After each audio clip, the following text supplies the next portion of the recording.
New York में शहबाज और यूनुस की पहली मुलाकात हुई। दोनों ने लपककर एक दूसरे को गले लगाया। ऐसा लगा मानो सालों से बिछड़े दोस्त अचानक मिल गए। पाकिस्तान और बांग्लादेश के राष्ट्राध्यक्षों के बीच पहली बार ताल्लुकात इतने बेहतर दिख रहे हैं।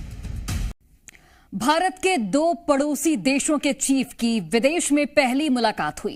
पाकिस्तान के पीएम शहबाज शरीफ और बांग्लादेश की अंतरिम सरकार के चीफ एडवाइजर मोहम्मद यूनुस के बीच मीटिंग हुई।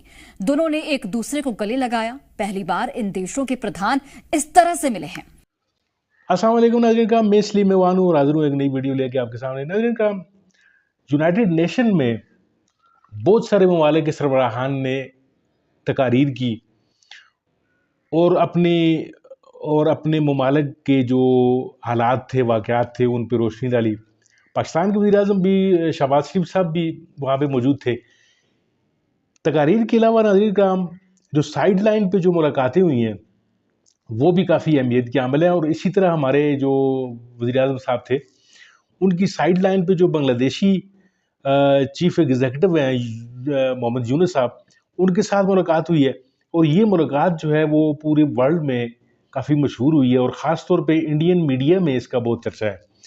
इंडियन मीडिया को बड़ी तकलीफ़ है, उनके पेट में जो काफ़ी मरोड़ पड़े हुए हैं, वो मरोड़ आपको दिखाने जा रहा हूँ मैं। आप जरा ये वीडियो देखिए, इस वीडियो के बाद फिर बात करते हैं। तो दोनों देशों की दोस्ती जो बढ़ रही है, आप पाकिस्तान बांग्लादेश की। इरशाद जी मैं आऊंगी आपके पास, आऊंगी मैं आपको बताऊंगा। ठीक है, चलिए इरशाद जी, चलिए पहले इसी पे बोल दीजिए आप। मरियम नवाज जी जो बोल रही है ना, जरा इसी पे बोल दीजिए आप, क्योंकि वो खुद इस बात को लेकर चिंतित है कि जो पाकिस्तान में अस्थिरता है वो यहाँ पे कोई नई बात तो नहीं है। और अब आप दोस्ती कर रहे हैं बांग्लादेश के साथ, तो क्या बांग्लादेश को भी इसी फेहरिस्त में शामिल करना चाहते हैं? देखिए, बांग्लादेश को इस फहरिस्त से निकाल रहे हैं और पाकिस्तान को भी निकाल चुके हैं हम, क्योंकि दगाबाजी और जहर फैलाना और आतंक फैलाना हिंदुस्तान का अजल से ये काम है। अब बांग्लादेश आपसे आजादी हासिल कर चुका। आपको असल में प्रॉब्लम यह है, आपके अरबों डॉलर डूब गए। पहले आप काबुल में डूबे, अब आप बांग्लादेश, अब सुनिए पूरी बात सुनिए, बांग्लादेश में डूब गए। आपको देखें, बांग्लादेश मुसलमानों का मुल्क है। बांग्लादेश ने आजादी हासिल की है डिक्टेटर नानी अम्मा, जो कि हिंदुस्तान की है, मैं बार बार एक ही लफ्ज कहता हूँ, उस नानी अम्मा से आजादी हासिल की। आपकी प्रॉब्लम क्या है? बंगाली आजाद हुए, आपकी प्रॉब्लम क्या है? बंगाली पाकिस्तान से मिल रहे हैं, अपने मुल्क से वापस आना चाहते हैं, अपने लोगों से, अपने बहन भाइयों से मिलना चाहते हैं। आपकी प्रॉब्लम क्या है? अगर मेरी वजीर आला, मेरी बहन मरियम नवाज शरीफ साहबा ने कोई बात की है, उससे ही की है कि आप लोग कश्मीर के जरिए कश्मीर का। ठीक है, एक बार फिर से मैं लौटूंगी इरशाद जी आपके पास। यूनुस और शहबाज की मुलाकात पर बांग्लादेश में विरोध शुरू हो गया है।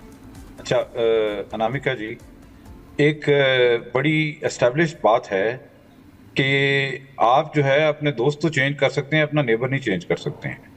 तो हमारा नेबर तो रहेगा इंडिया, अफगानिस्तान भी रहेगा, जिस तरह बांग्लादेश आपका नेबर है और पाकिस्तान का डिस्टेंट नेबर है, ज़ाहिर है करीब बॉर्डर तो नहीं मिलता है। तो अगर हम सारे आपस में एक दूसरे के साथ दोस्ती और भाईचारे की तरफ चलें तो आपको इसमें तकलीफ क्यों है? आपका दिल है कि लड़ाई जारी रहे तो ज़्यादा बेहतर रहेगा। लड़ाई बेहतर है या भाईचारा बेहतर है? चाहे वो इंडिया बांग्लादेश के दरमियान में हो या पाकिस्तान बांग्लादेश के दरमियान में हो। ना बांग्लादेश पाकिस्तान का हिस्सा दोबारा बन रहा है, वो एक हिस्टोरिकल इवेंट था, वो हो चुका। लेकिन आप लोगों को इससे क्या फायदा होगा कि पाकिस्तान बांग्लादेश अगर लड़ाई जारी रखें?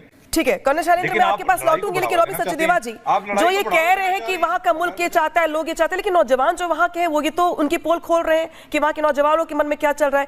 इस बीच बड़ी बात दरअसल ये कि क्या ये जो नई मैत्री है ये रणनीति है भारत विरोध की और एकजुटता एक तरीके से? सबसे बड़ी बात जो उन्होंने अच्छी कही कि सार्क की तरह। शैलेंद्र जी मैं आऊंगी आपके पास। रॉबिन जी से सवाल था मेरा, मैं आऊंगी आपके पास एक एक करके। हमारे पाकिस्तानी कोलीग जो बात कर रहे हैं, हम सब भी वो समझते हैं, हम सब भी ये चाहते हैं, खुशहाली चाहते हैं पूरे सब कॉन्टिनेंट में। परंतु हमारा जो एक्सपीरियंस है स्पेशली विद पाकिस्तान, हमें ये दिखता है कि हमारे दूसरे बॉर्डर पर अगर एक और देश ऐसा पैदा हो गया जो कि instead of development and focus की बजाय जहां पर पॉसिबिलिटी हो कि जहां आतंकी एलिमेंट्स पनपे और वो एंटी इंडिया एक्शन और एंटी इंडियन प्रोपेगेंडा चलाए, हम वो नहीं चाहते। बांग्लादेश की बढ़ती हुई दोस्ती विद पाकिस्तान तो ये इंडिकेट करती है ना फिलहाल की एक तरह का एक्सेस बनाया जा रहा है, क्योंकि इसमें जो बातें हो रही है पाकिस्तान और बांग्लादेश में क्या सिनर्जी है। क्या इनकी ट्रेडिंग की पॉसिबिलिटी है, क्या इकोनॉमी है, क्या फाइनेंस है, पाकिस्तान क्या बांग्लादेश की मदद करेगा, मुझे बताइए। इन्हें अभी करीब $6 बिलियन में से 4 बिलियन IMF की ओर चाहिए बांग्लादेश को भी, उसके बाद 7 बिलियन और मांग रहे। क्या पाकिस्तान फाइनेंशियल एड कर सकता है? नहीं। क्या पाकिस्तान एक्सपर्टीज सप्लाई कर सकता है? नहीं। तो बांग्लादेश को अगर अपना टाइम लगाना है अपने देश की प्रगति में, तो उन डायरेक्शन पे लगाना। शैलेंद्र जी 10 सेकंड में अपनी बात, शैलेंद्र जी 10 सेकंड में अपनी बात, उसके बाद मैं वाइंड अप करूंगा। एंड इंस्टेड ऑफ दैट, अगर सर मैं सिर्फ ये कह रहा था कि अगर आप सार्क को स्ट्रांग बनाना चाहते हैं, और क्यों नहीं बन पा रहा, ये जो आपके पड़ोस में पंडित जी बैठे हैं ना, इरशाद अहमद जी, ये जो पॉलिटिशियन जो है चीजों को कभी भी ठीक नहीं होने देगा अपने चंद सिक्कों को चलाने के लिए। मेरे कंप्लेंट इरशाद साहब आपसे नहीं है as a political party, otherwise आप ही बताइए। आप एक तरफ कह रहे हैं कि वो कंट्री आपके तरफ वापस आना चाहता है, आपके साथ वो मिलाप करना चाहता है, विलय करना चाहता है। भाई विलय की कहां से गुंजाइश है? मुझे तो ये नहीं समझ आ रही। सबसे बड़ी बात अगर करनी है तो मुझे लगता है पाकिस्तान को पहले ये डिसाइड करना पड़ेगा कि क्या हम खुद अपनी टेररिज्म रोक पाएंगे, एरिया के अंदर शांति लाने की कोशिश के जरिए अपनी कंट्री में सबसे पहले शांति ले आएंगे। ठीक है, और यही वजह है कि जो सवाल है वो खड़े हो रहे हैं कि आखिर ये जो नई दोस्ती है इसके जरिए क्या भारत विरोध की रणनीति जो है वो यहाँ पे तैयार करवाई जा रही है। शुक्रिया आप सभी का जुड़ने के लिए, बातचीत करने के लिए। और इसी के साथ सवाल दरअसल छोड़े जा रहे आपके पास कि जो तस्वीर निकल के आई है न्यूयॉर्क में नवाज शरीफ की और मोहम्मद यूनुस की मुलाकात की, इस मुलाकात के मायने क्या है और जो उसका असर है। आए मिलकर के कश्मीर को आजाद करते हैं, आओ मिलकर के कश्मीरियों को आजादी देते हैं, आओ मिलकर के खित्ते में खुशहाली लाते हैं, आओ मिलकर के ट्रेड बढ़ाते हैं, तो ये कोई बुरी बात नहीं है। कर्नल शैलेंद्र जवाब दीजिए इनका। बता रहे कि जिस्म का हिस्सा था बांग्लादेश पाकिस्तान के, तो जो जिस्म का हिस्सा था वो वापस मिल गया है, लिहाजा ये भाईचारा दिखाई दे रहा है। समझ रहे मतलब इसका? तख्ता पलट के बाद ये तब्दीली विचारों में। नमस्कार इरशाद साहब, आज आपने फिर से गलती कर दी, कुछ ऐसा बोलकर जो आपको शायद नहीं बोलना चाहिए। मैंने टोका भी था, मैंने टोका था आपने कह दिया कि वो पार्ट जो आपका था, तो वैसे तो अब पाकिस्तान भी हमारा था, तो अब वापस ले लें।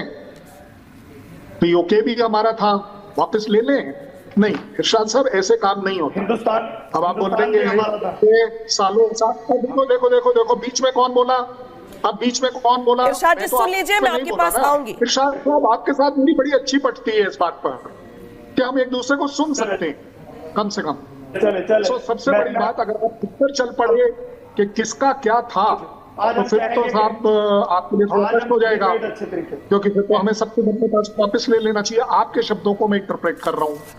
जहां तक बात है किसी भी देश के 2 प्राइम मिनिस्टर को मिलना, मैं कहता हूँ यार हो, दोस्त हो, नहीं हो, आपस में मिलने में कोई बुराई नहीं होती। जहां तक बात है इस्लामिक बनना, पाकिस्तान को देखकर या पाकिस्तान की राह पर चलना, क्या पाया पाकिस्तान ने? वो क्या बांग्लादेश को दिखता नहीं है? ये चलिए हवा उड़ सकती है कि पाकिस्तान की राह पर, पाकिस्तान की राह पर जाकर को भी मालूम है फायदा नहीं होगा, बांग्लादेश किसी भी तरह का घाटा रहेगा। और उस घाटे के भागीदार इंडिया इसलिए होगा क्योंकि वो भी मेरा, बांग्लादेश भी मेरा एक नेबर है, बराबरी का नेबर है, जिसकी आजादी में हमने उसका साथ दिया है, जिसके ऊपर जिस तरह की क्रूरताएं हुई हैं उससे निजात पाया है।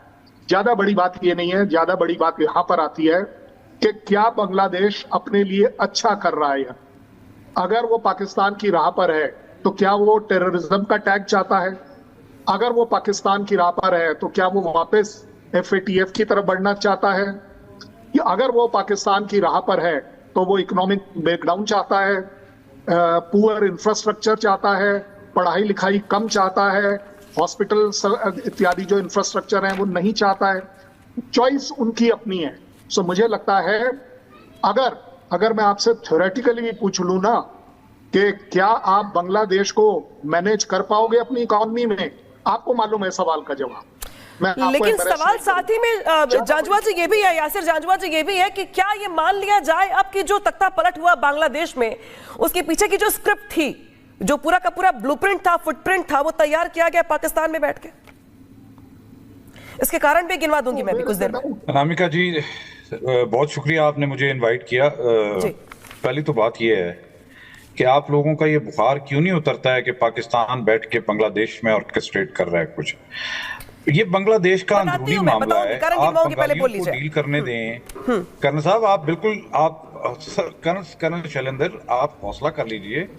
आप बिल्कुल, मैं आप की बातें बड़े अच्छे तरीके से सुनता हूँ, बड़े महज़ब तरीके से आप बोलते हैं, लेकिन मैं सिर्फ ये कह रहा हूँ कि हम लोग ये स्टॉर्म इन द कप क्यों चाहते हैं।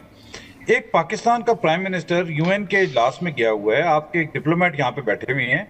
This is part of normal protocol कि वो मालदीव के प्राइम मिनिस्टर को भी मिला है, शहबाज शरीफ मालदीव के प्राइम मिनिस्टर को भी मिला है, बांग्लादेश वाले को भी मिला है, और बहुत सारों को भी मिल रहे हैं। तो इसमें क्या बुराई है। अब जहां तक रह गई बात कि जो कुछ हुआ है बांग्लादेश में पिछले चंद महीनों में, उसमें पाकिस्तान का हाथ है, ये तो आपका ख्वाब है और ख्याल है। जो जमाते इस्लामी संगठन जो अब तक बैन था बांग्लादेश में, 2013 में शेख हसीना ने बैन कर दिया था, तख्ता पलट के तुरंत बाद 1.5 महीने के अंदर उस पर से बैन हटा लिया जाता है। जी नाज़रीन का वीडियो आपने मुलाहिजा फरमाई। वीडियो में जिस तरीके से आपने मुलाहिजा कर लिया कि पाकिस्तान के या किसी दूसरे ममालिक के आपस में अगर अच्छे ताल्लुकात बनते हैं तो इंडिया में बहुत ज़्यादा तकलीफ जो है वो मच उठती है। इंडियंस ये नहीं चाहते कि पाकिस्तान किसी भी लिहाज से किसी भी अपने जो पड़ोसी मुल्क है उनके साथ अच्छे रवाबत रखे या उनके साथ अच्छे जो है वो उनके साथ पड़ोसियों वाले जो ताल्लुकात हैं वो बने। और ख़ास तौर पे बांग्लादेश के वाले से तो उनका काफ़ी कोई नाजुक सा कोई सिलसिला है कि वो काफ़ी अरसे तक बांग्लादेश को अपने तसल्लुत में रखते रहे। बांग्लादेश के ऊपर जो है वो उनका इजारा जो है वो कायम रहा। यानी 1971 से लेकर ये 1971 का भी जो सानिया हुआ था नाज़रीन का, जो बांग्लादेश अलग हुआ पाकिस्तान से, उसमें भी इंडियंस का 70% से ज़्यादा हाथ था। हमारी अपनी भी कुछ गलतियाँ थी, लेकिन इंडियंस का जिस तरीके से मोदी ने वहाँ जाके शेख हसीना के साथ जिस तरह प्यार की पींगें बढ़ाई, और फिर वहाँ पे उसने जो ये कन्फेशन किया, ये एतराफ़ भी किया कि 1971 में जो है वो इंडियंस ने मिलकर बांग्लादेश को आज़ादी दिलाई थी। तो अब उनका चूँकि तसल्लुत जो है वो ताज़ा ज़ख्म है उनको बड़ी तकलीफ़ है कि पाकिस्तान के साथ जो बांग्लादेशी हैं ये भाई आपस में क्यों मिल रहे हैं, एक दूसरे के साथ क्यों जो है ये प्यार की पींगें इनकी बढ़ रही हैं। तो इस पे इंडियन मीडिया की आपने जो है वो तकलीफ़ मुलाहिजा की, उनको कई तरह की तकालीफ़ हैं। और दुश्मन नाज़रीन का जब तकलीफ़ में होता है तो आपको एंजॉय करना चाहिए, तो हम एंजॉय कर रहे हैं। और शहबाज शरीफ साहब की जो जफ़ी डाली है उन्होंने यूनुस साहब को, वैसे तो शहबाज शरीफ का जो है वो मैं काफ़ी नाकद हूँ, मैं उनको यानी मेरे इख्तलाफात हैं उनसे, लेकिन इस काम में चूँकि अब दुश्मन जो है, दुश्मन के सामने हमें एक होना पड़ेगा। तो इस हवाले से मैं शहबाज शरीफ साहब की इस पूरी जो जितनी भी एक्टिविटी थी ये मैं उसको फुली सपोर्ट करता हूँ कि उन्होंने एक दुश्मन को जो है वो दर्द पहुँचाने का जो है वो कोई मौका ज़ाया नहीं किया। तो नाज़रीन का हमारे बाकी दुनिया की जितने भी ममालिक हैं, ख़ास तौर पे पड़ोसी जो ममालिक हैं, उनमें हमें अपना असर रसूख कायम करना चाहिए, हमें उनके साथ अच्छे ताल्लुकात कायम करने चाहिए। जिस तरीके से अफ़गानिस्तान में थे, इंडिया का अफ़गानिस्तान से तसल्लुत ख़त्म हुआ, लेकिन अब इंडिया के साथ हमारे कुछ अफ़गानिस्तान के साथ हमारे हालात कुछ ठीक नहीं है, इन्हें भी हमें ठीक करना चाहिए ताकि हम पाकिस्तान जो है वो बाकी अपनी जितने भी सरहद पर जितने भी हमारे पड़ोसी मुल्क हैं उनके साथ अगर हमारा राब्ता अच्छा रहेगा तो पाकिस्तान की तरक्की में ये राब्ता भी एक अहम किरदार अदा करता है। नाज़रीन का बहुत बहुत शुक्रिया आपका वीडियो देखने के लिए। उम्मीद है आपको ये वीडियो पसंद आई होगी। अगर आपको ये वीडियो अच्छी लगी है तो इसे लाइक कीजिए, मेरे चैनल को सब्सक्राइब कीजिए। मिलते हैं आपके साथ किसी और मौजू किसी और वीडियो में, तब तक के लिए दीजिए इजाज़त। अपना बहुत सारा ख्याल रखिए, अपने इस चैनल का भी। अल्लाह हाफ़िज़।